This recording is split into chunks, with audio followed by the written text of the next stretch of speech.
Nestled deep within the rugged landscapes of Norway's Rom municipality lies Plura Grotta, the deepest and most extensive cave system in northern Europe. This underwater labyrinth is both a siren call and a death trap for thrill-seeking cave divers from around the world. Its allure lies in the beauty of its vibrant submerged caves, yet beneath its surface, the Plura cave system hides a treacherous path that has claimed more than its share of lives, particularly during Norway's harsh winters, when the surface of Lake Plura freezes over, encasing the entrance in a formidable barrier of ice. On February 6, 2014, 5 Finnish divers, seasoned veterans of the sport, embarked on a mission that would test their courage, skill, and resolve to the utmost limits. These men were no newcomers to the dangers of cave diving. They had faced the perils of the deep before, navigating through some of the most challenging underwater passages in Europe. However, this dive was different. It was to be the culmination of their experiences, pushing the boundaries of human endurance and testing the very limits of what was possible beneath the earth.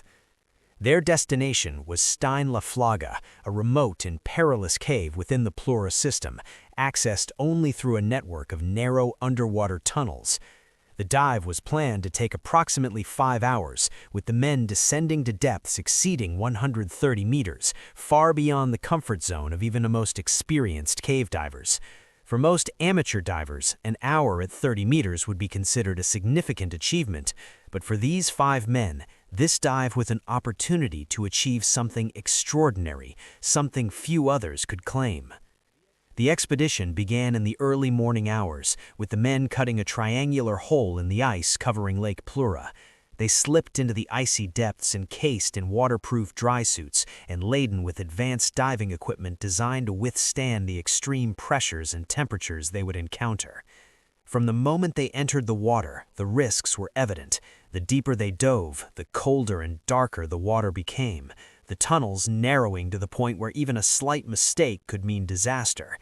Jagged rocks protruding from the cave walls threatened to tear through their suits and equipment, while the ever-present danger of hypercapnia, a potentially deadly buildup of carbon dioxide, loomed large over the entire expedition.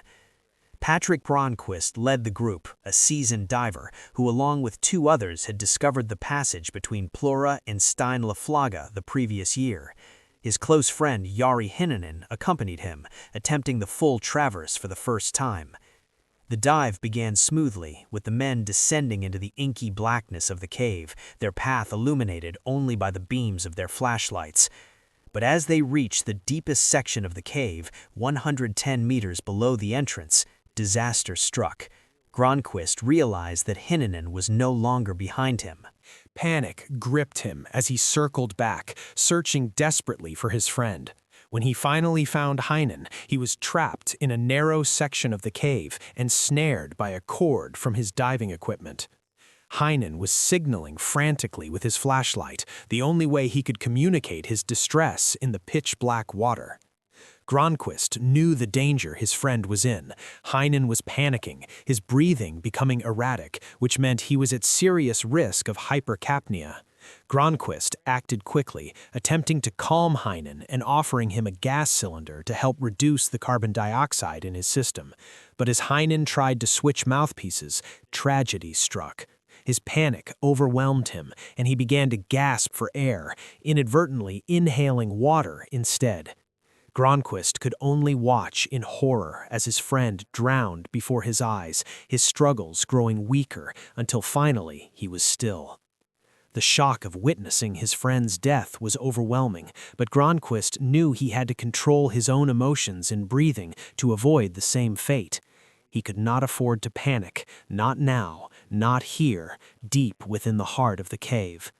After a futile attempts to free Heinen's body, he realized he had no choice but to continue towards Steinlaflaga.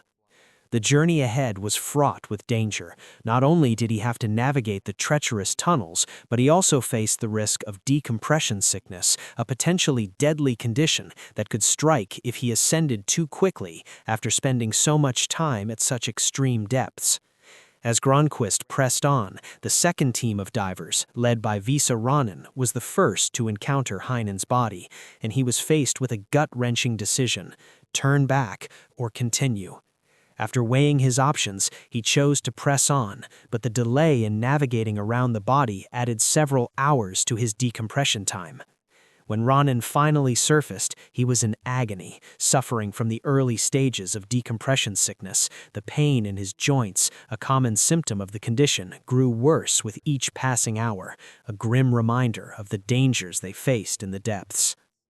Meanwhile, the third diver, Yari Uzumaki, was dealing with his own nightmare.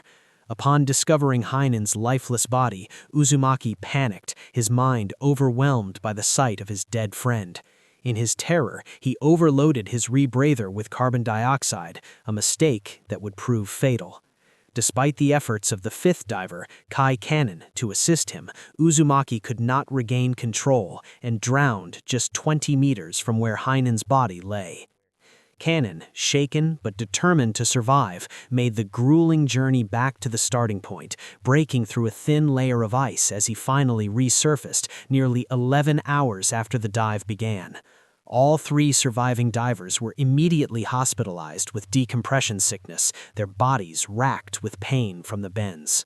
Local authorities took their statements, and the Pleura cave system was temporarily closed to prevent further tragedies.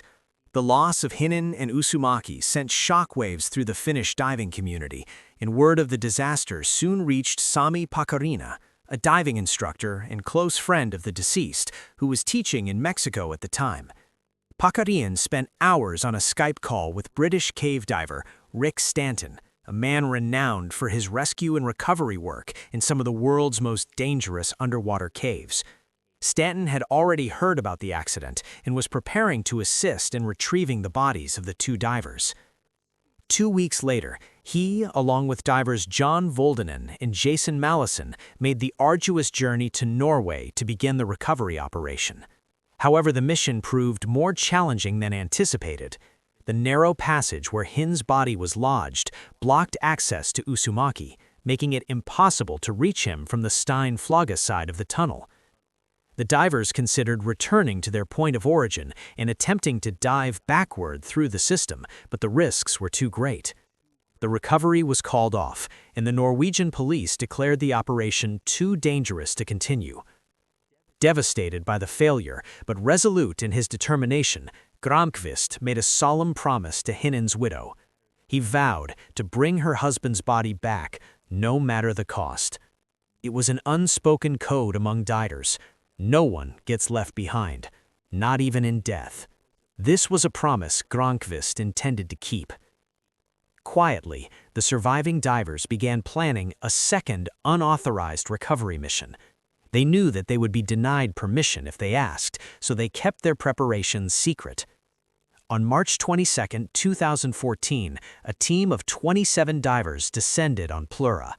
This time, the operation was meticulously planned. 2 teams of support divers worked in the shallower areas of the cave, ensuring that the main team had everything they needed for the deep dive. Granqvist, Pinen, and Kanan were the ones who would go deep, risking everything to retrieve the bodies of their fallen friends. Volin, still recovering from his own injury sustained during the previous attempt, managed surface operations, coordinating the efforts of the entire team. The recovery mission was grueling and fraught with danger, but after 3 days, the bodies of G. Hinen and Yari Uzumaki were finally brought to the surface. The Norwegian police, while pleased that the bodies had been retrieved, made it clear that several rules had been broken in the process. But for the surviving divers, those concerns were secondary to the fulfillment of their vow.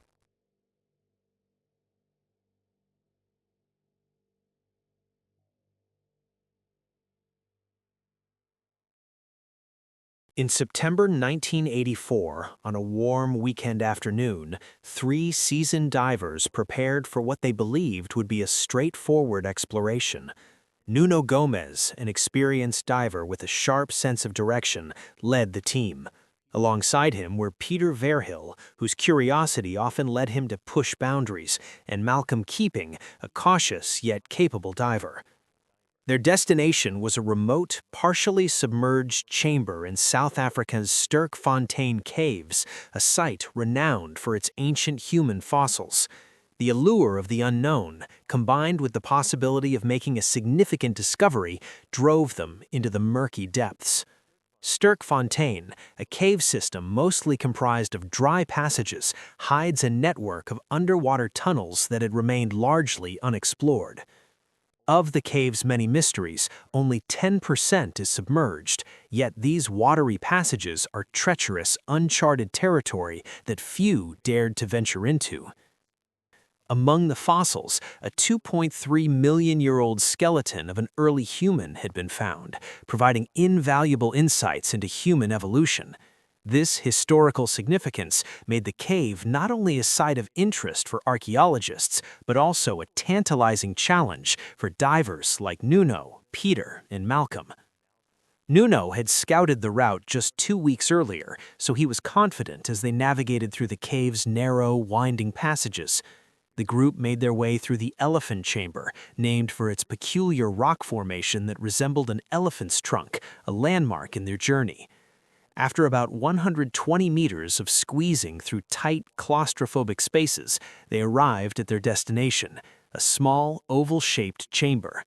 It was no more than 3 meters wide and 1 meter high, but the sense of discovery was immense. The divers couldn't help but wonder if this was a place where early humans had once stood 2.5 million years ago. The sense of excitement was palpable. The idea that they might be treading where no one had in millennia filled them with a rush of adrenaline. But time was limited, and after a brief exploration, they decided to head back. They swam in single file, Nuno in the lead, followed by Malcolm, with Peter bringing up the rear. It was during this return journey that things took an unexpected turn. Malcolm noticed that Peter, true to his nature, had strayed from the group. Peter was known for his adventurous spirit. He loved pushing the boundaries, often exploring further than was deemed safe. He wasn't the type to panic easily, having spent countless hours in dark, confined spaces underwater. This time, he had veered off to inspect something that had caught his eye, perhaps hoping to find a relic from the ancient past.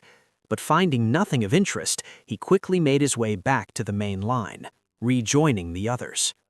Nuno and Malcolm waited, their lights cut through the murky water until Peter's dim light appeared from a side passage. The trio continued their dive, but the atmosphere had changed. Malcolm couldn't shake the feeling of unease as they entered the Milner Hall chamber, a vast, complex space filled with side passages and cavities.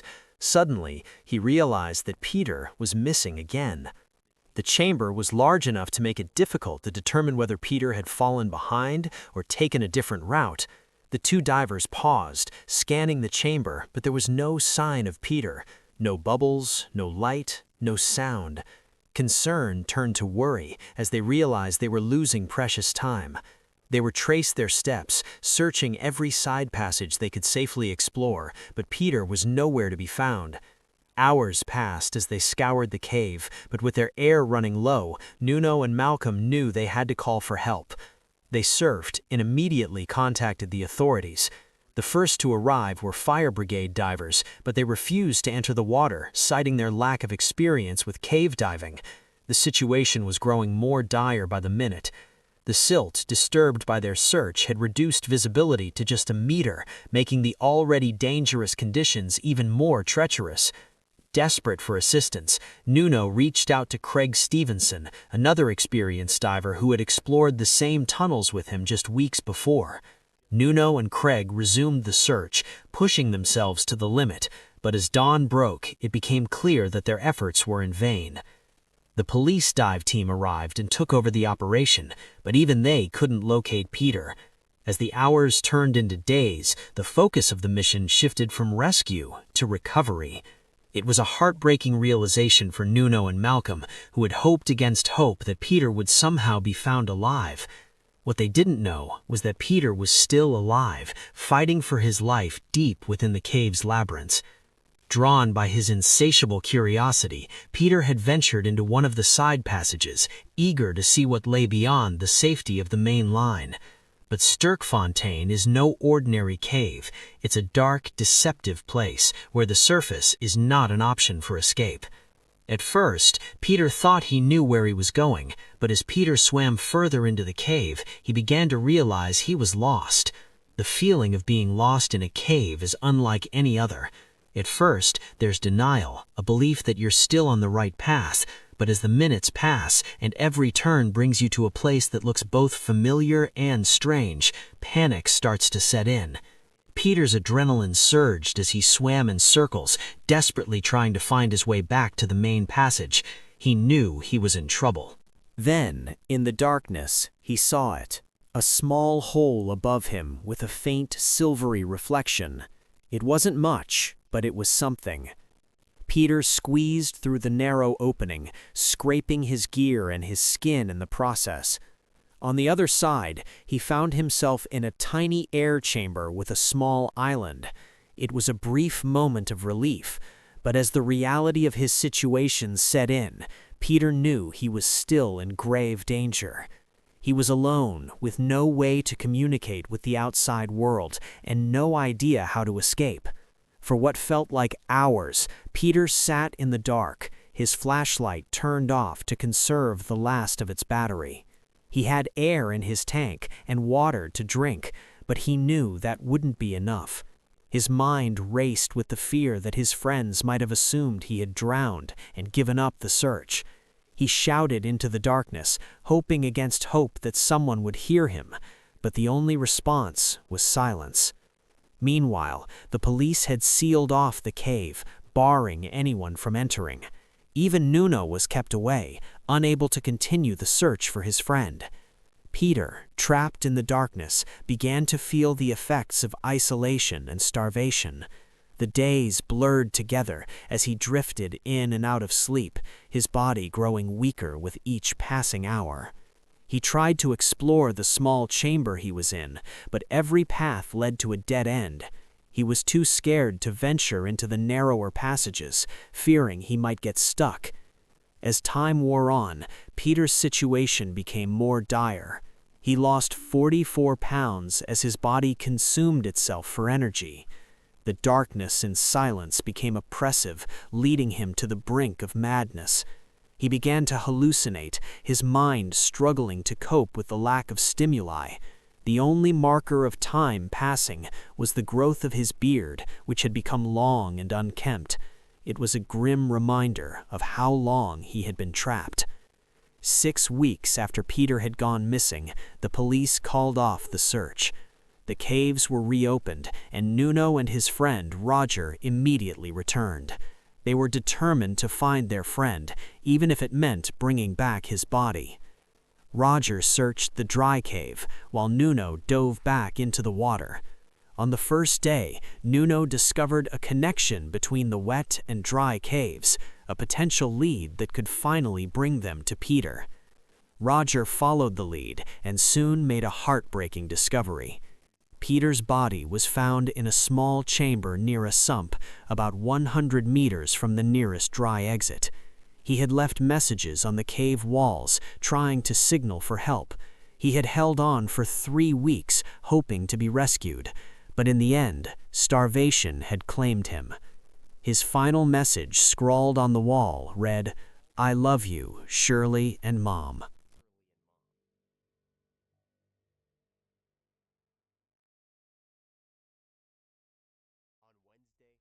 On Wednesday, August 17th, 5 friends decided to meet up for dinner. Their laughter and chatter filled the air, but soon the conversation took an intriguing turn. During their meal, the conversation veered towards a local secret, a mysterious cave on the side of Y Mountain, right next to the BYU campus. During their conversation, one of the girls, Jennifer Gilbreth, told her last experience in the cave. Her past experience had been harrowing. She became hypothermic and passed out inside the cave, but her adventurous spirit had not been dampened. This cave, known to some adventurous students as Gollum's Cave, was a point of fascination and intrigue. Just a year prior, 2 young cavers had fully surveyed it, but it remained a formidable challenge, known only to those brave enough to explore its hidden depths. Jennifer Gilbreth convinced her friends to schedule a trip into the cave, emphasizing that they will surely not be able to make it through the 15-foot tunnel to the other side of the cave from the outside. Gollum's cave didn't seem inviting. The entrance was partially submerged in a foot of water and required explorers to crouch through a narrow, nearly 100-foot tunnel. For most hikers, this would be an immediate deterrent, but for those in the know, the challenge of discovering what lay beyond was too alluring to resist. The real adventure began with a daunting task, navigating an 18 by 24-inch water-filled hole in the ground. Even seasoned explorers hesitated at this point, knowing that what awaited on the other side was a mix of excitement and danger. Determined to prove their courage, the friends decided to explore the cave that night. By the time they arrived at the cave, it was already 2 a.m. The darkness and early morning chill made the cave seem even eerier. They sat outside for a while, gathering their courage, before venturing into the shallow entrance. After a 15-minute-long debate of who should go first, Jennifer, having previously navigated the cave, took the lead. Her past experience had been harrowing. She became hypothermic and passed out inside the cave, but her adventurous spirit had not been dampened. Her confidence reassured the others. Blake, Scott, and Ariel decided to join her, while Joseph opted to wait outside the main cave, perhaps grasping the inherent risk involved in the exploration. With only a single flashlight between them, the four friends carefully approached the small opening in the cave floor. It was now 4:30 a.m., and the darkness outside was absolute. Jennifer took the plunge first, slipping into the cold, narrow passage. Her friends watched anxiously as she disappeared beneath the water, leaving only a small ripple behind. The tunnel was tight, no larger than a doorway, measuring just 2 feet wide and 4 feet high. One by one, Blake, Scott, and Ariel nervously followed Jennifer's lead, each taking a deep breath before submerging inside the cave. Her rope, tied to a rock in the main chamber, guided the way through the tunnel, secured to a piece of wood in the inner cave. This rope, though seemingly trivial, was a vital lifeline. The rope helped the cavers to navigate through the difficult path, and if you would miss the rope, the probability of you navigating the hole would be negligible. Previous explorers also had warned how easy it was to miss the exit. Brian Lamry, a seasoned caver, once recounted a harrowing moment when he overshot the exit and found himself trapped in a dead end. The seconds he spent finding his way out were a chilling brush with death.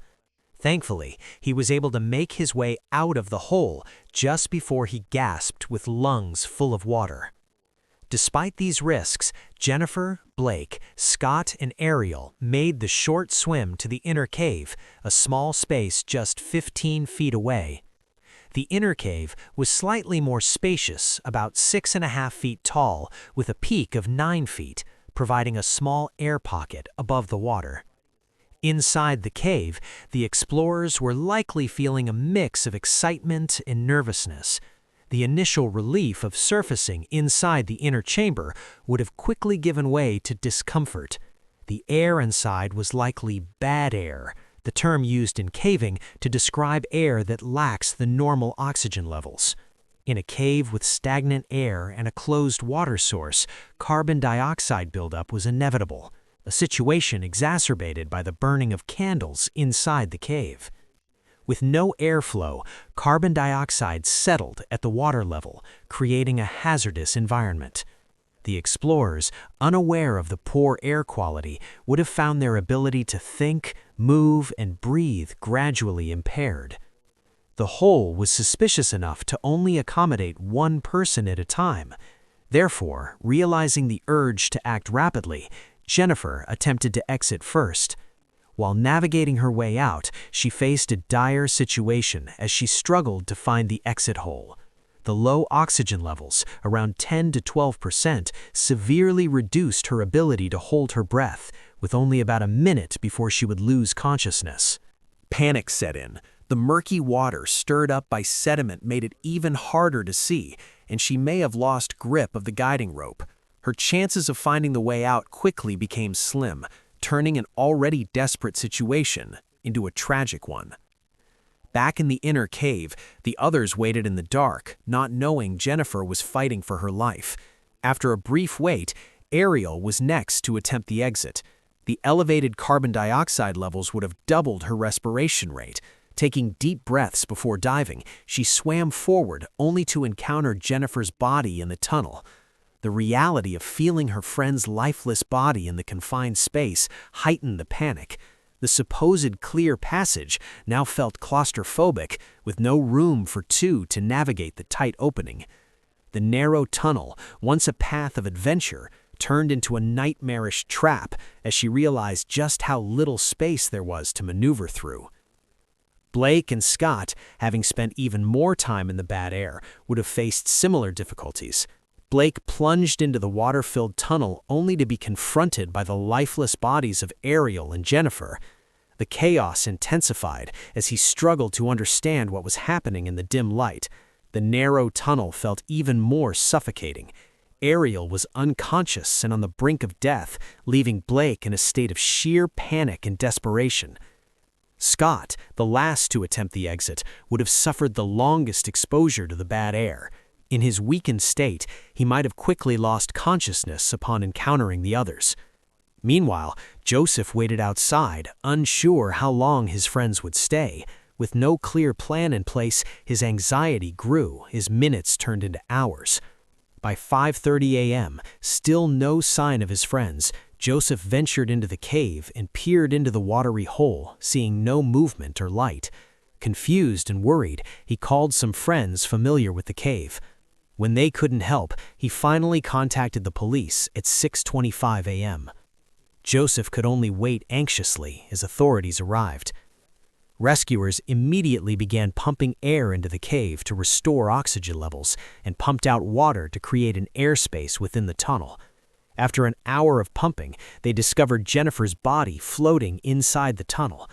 Continuing their efforts, they found Ariel, Blake, and Jennifer together, all facing the exit hole. The evidence from the scene, Joseph's account, and the autopsies confirming drowning as the cause of death pointed to a tragic sequence of events. The poor air quality and cramped tunnel had killed the lives of 4 young, healthy individuals. To prevent future tragedies, the entrance to the cave was sealed with concrete, ensuring that no other explorers would face the same fate. Let us know what you would do in situations just like this in the comments below, and don't forget to subscribe to the channel for more epic videos.